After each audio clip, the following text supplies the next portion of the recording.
I'm going to quickly show you one of my favorite ultimate Frisbee conditioning and agility drills. Works especially well for defense. I'm typically a D-line player. I've been playing ultimate for over 20 years. I've been training people, coaching athletes for over 15 years. So I hope you enjoy this. Let's walk through it. Okay, so this is a nice drill I was working on today, working some change of direction, some reactivity like I'm in the stack here. Boom, cut. They're going to make a cut horizontally, going deep, and finish it off with a jump. So I really like this one. It's really nice and game specific, great for in season. So you're not just blindly conditioning and running. You've got a little bit more purpose. Now, I work this into some conditioning. You can do this really fresh and focus on change of direction, a lot of power. For me today, I was conditioning. All right, I wanted to be tired while I was doing this, so I had to grind. I love to grind. All right, so now I'm shuffling a little more. Boom, boom, like I'm playing defense in the stack. Going. I didn't I didn't like that rep for some reason. All right, so get a little extra here. Okay, so now I'm getting a little lower. I'm getting a little more aggressive here. All right, shifting my hips a little, reacting to the defense. Boom. Big plant, slide out a little bit.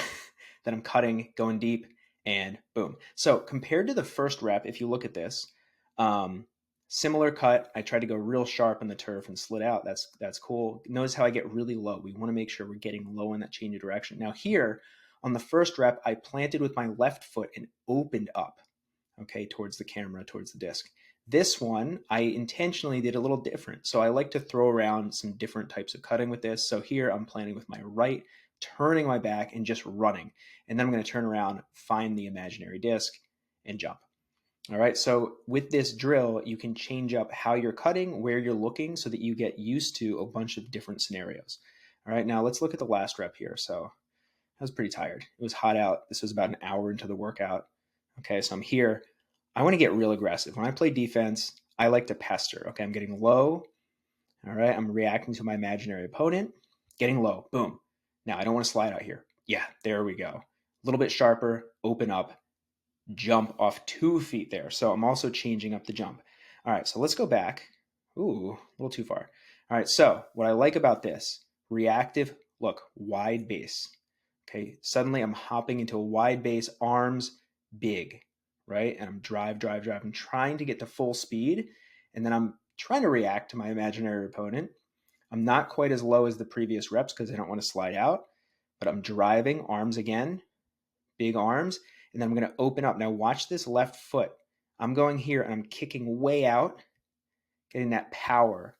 Now that's why we do a lot of lateral strength and power work, so that we have the strength to do this, because the further I kick that left foot away, the more power I can get, in theory, to drive my center of mass upfield. All right, and then I'm going to go off the nice big 2-foot jump. Okay, so awesome drill. I really like this to make it really game specific, and especially for me where I typically play defense. So hopefully you can see this drill can be very effective, much more so than just mindlessly running shuttles. Now those can have their place, but I like this drill particularly in preseason or during the season, so that you're a little bit more specific with your conditioning, and it's not just I'm doing this to get tired, it's I'm doing this with a purpose, and I might end up working through fatigue as well. If you are looking to really improve your change of direction and your agility, what I would recommend is try something like this drill at 50 to 80% max speed first, and really focus on your footwork and focus on getting low, getting wide planting initially. Once you get a handle on that, then you can focus on doing it full speed. But at that point, take plenty of rest between your reps so that you can focus all of your attention and energy on really solid cutting. Once you have a good handle on that and you're consistently cutting the way you want to be cutting, then you can start working in conditioning where you're taking shorter rest. You still want to get high intensity, but you might be working through some fatigue. So a quick summary of why I think this is so effective is we're working different angles. So you're changing directions at different angles that mimic what might happen in a game. You're also working at different speeds. So that first cut out of the top of the stack, we're trying to get to full speed and then cut at a sharp angle as if our player is making a horizontal cut across the front of the stack.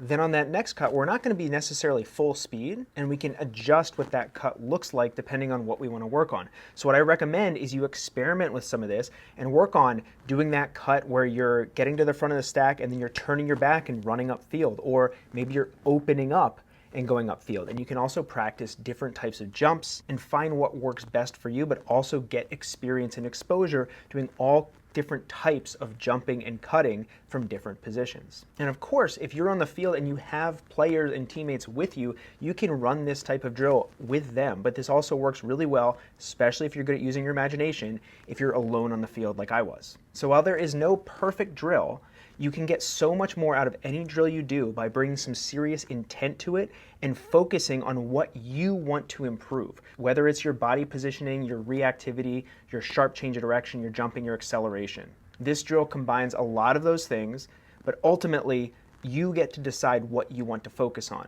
So especially if you have specific things you want to work on, try not to waste energy just doing conditioning drills with no specific focus. Do something like this where you have the opportunity to condition yourself and also improve specific skills. Hope this was helpful. Have a great day. If you like this, please like and subscribe. Take care.